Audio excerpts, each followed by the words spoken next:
চন্দননগর অম্বিকা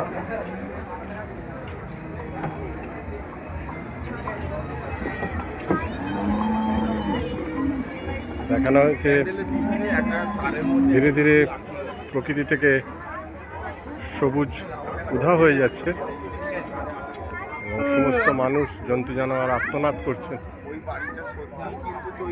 কোনো গাছে কোনো পাতা নেই, তাই ওনাদের এবারে পুজোর থিম সবুজের আর্তনাদ।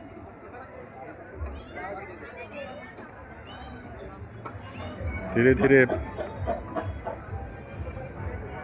সবুজ অন্তর্হিত হলে প্রকৃতি যে কত রুক্ষ হয়ে উঠবে তারই একটা প্রতিরূপ ওনারা দেখাতে চেয়েছেন, যাতে আমরা একটু সচেতন হয়ে সবুজকে রক্ষা করার দিকে মনোযোগ দিই।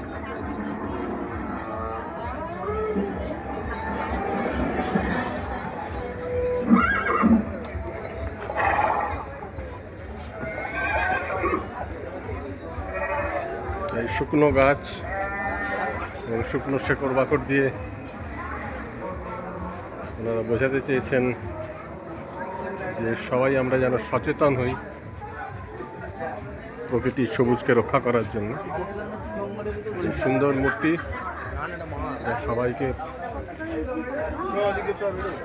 মনমোহিত করবে।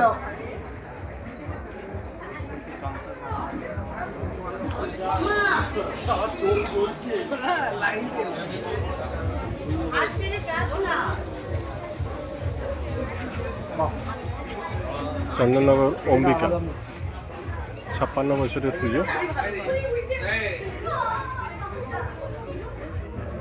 ঠাকুর চুল লাগবে।